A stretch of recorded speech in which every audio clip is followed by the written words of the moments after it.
Rules and regulations of rugby and cricket.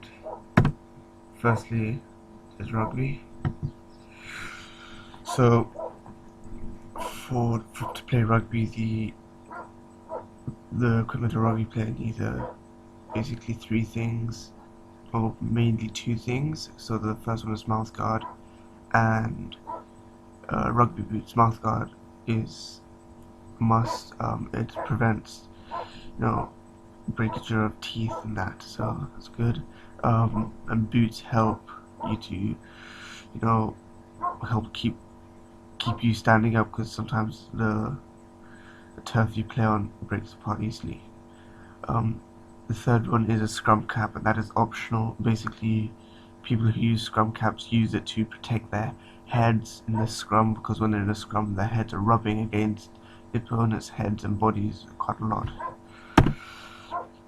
Secondly is referee equipment. A referee needs boots, a whistle, and a card book.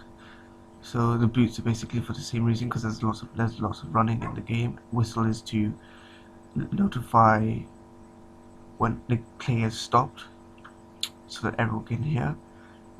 The card book is basically for when he gives someone a card, he'll note down the player's name, so he has a record of who's got a card and who hasn't, basically. So the third is the grounds. This picture over here is what a rugby pitch looks like. It's from try line to try line, it's usually 100 meters across, and the width of the pitch is usually the average length of the pitch would be 70 meters across. So I've highlighted here in yellow, which would be down here, is the try zone. That is where you would score your tries, where you have to put the ball down on the ground. Over here I've highlighted the touch line. So the touch lines is where the pitch ends. So anything outside those lines is off the pitch. What I've highlighted here is 22-meter zone, which is the area outside between the try line and the 22-meter line, and here is the 10-meter zone, which is between the 22 and the 10-meter line. So pitch equipment. So you need rugby posts. Rugby posts are used to score points. Corner flags basically are used to identify the corners of the pitch, and obviously you need a rugby ball to play the game. Pitch turf. Rugby is a game that is played on grass, and it's just because all sports are played on grass usually, and because it's a very good surface for this type of sport, because there's a lot of contact and the ground usually is soft, and the grass helps as for impact. As when you're hitting the ground, the grass helps take away some of the impact. Scoring systems in rugby. There are three ways in which you score points in rugby. The main way is by scoring tries, where once you're over or on the try line, anything on the try line or beyond until the dead ball line, you can touch the ball down and you score a try. You have to be in control of the ball when you're touching it into the zone, though. The second way is basically conversions. You can be awarded conversions from penalties, or when you've scored a try, you must try and convert your try to get the 2 extra points. So that's the way you get that.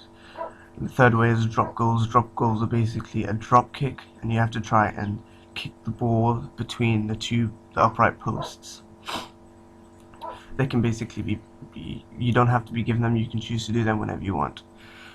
Um, for a try you're awarded 5 points. For a converted try you're awarded 2 points. So if you convert the try, that's 7 points in total. For a penalty conversion you get 3 points, and for a drop goal you get 3 points. Passing in rugby. So unlike a lot of other sports, in rugby you can only pass the ball backwards. So as you can see in this picture here, the backline players are lined up in a sort of diagonal line, and they're all a few steps behind each other. Here it demonstrates the way in which the ball has to be passed. So that is basically what the main rule in rugby is, that the ball must be passed backwards, and if it's not passed backwards it's judged as a forward pass, and therefore the opposition are awarded there's a scrum awarded a scrum to the opposition. Tackling. Okay, the right technique for tackling is basically in with your shoulder and below the opposition's shoulders. So anywhere below the opposition's shoulders is a fair tackle. This example here is a perfect example of your main body position as when you're going into tackle, as well as where he's tackling. So as you can see, player in gold is tackling the man in black below the shoulders and going in with a low body position and with his shoulder. So that's a basically perfect tackle technique. As well as you can see, he is going to try and wrap his arms around the player. This here is a bad example of a tackle.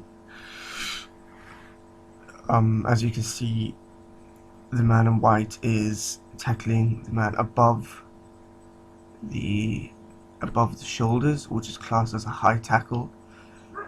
So in this situation, the player in white eventually was penalized for that. So if you don't have the right tackle technique, you'll basically be penalized, and you could eventually, in some situations, you are sent off. So the positions in rugby, there are 15 men on the pitch. So the first 8 positions are classed as the forwards, are called the forward pack, and from 9 to 15 are the back line. So you have 8 in the forward pack, and you have 7 men in the back line. So the forward pack are basically the men who work in the scrums and the line outs. The back line are basically the men who run the ball up through phases.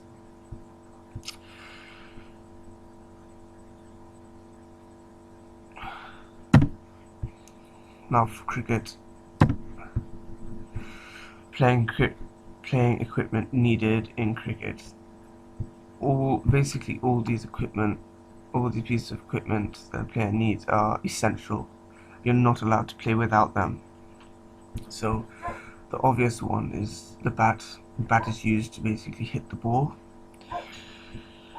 The rest of them, such as the helmet, leg pads, gloves, thigh pad, and arm guard, are used as protection to protect your body from the ball. So even if the ball hits you, you have some sort of protection.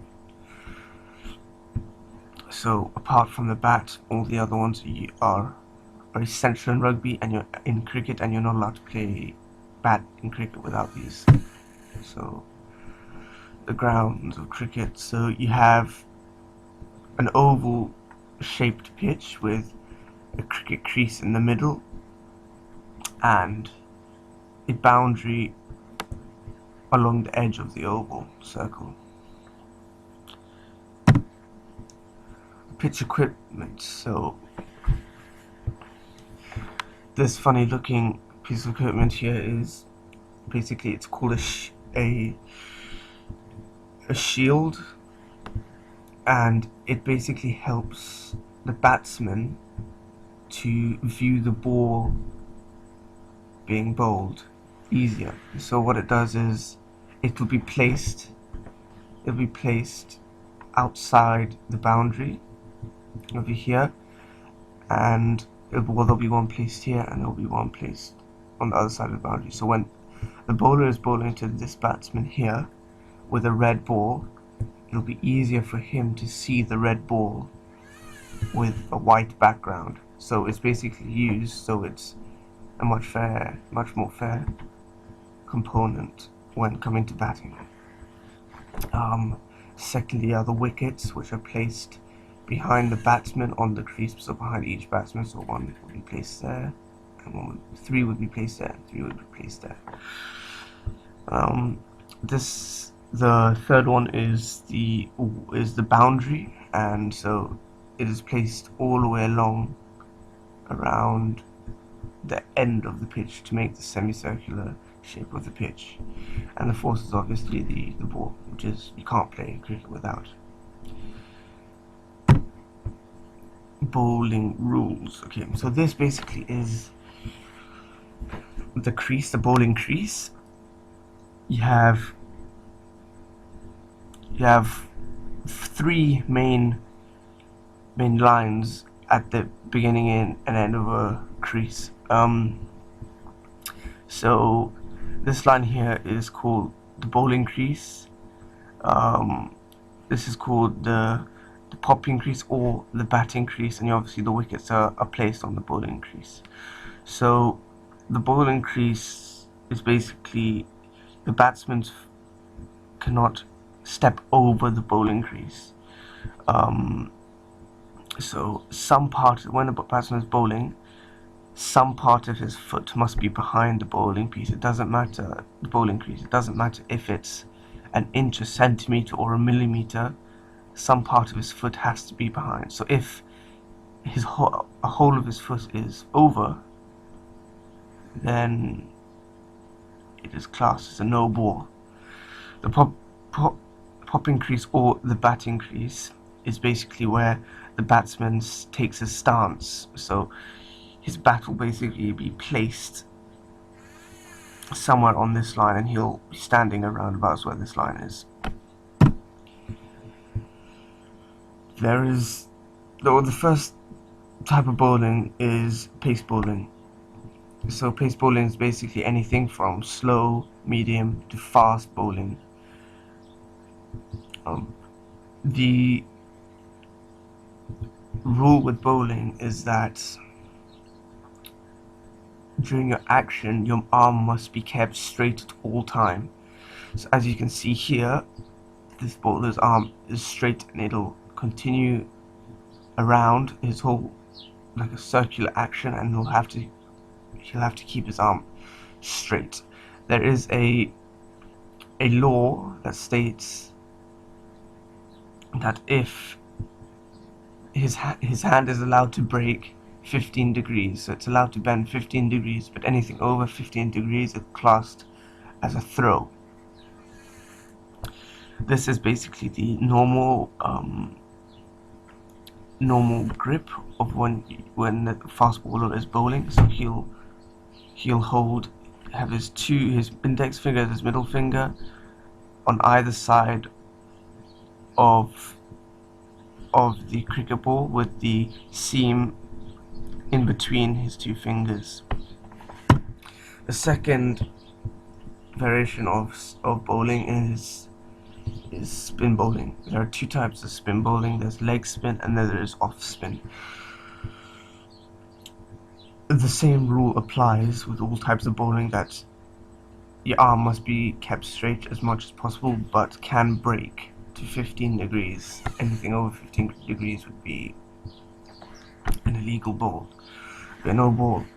So basically, this is leg spin, and the grip for leg spin is, as you can see here, and the ball is spun to the right.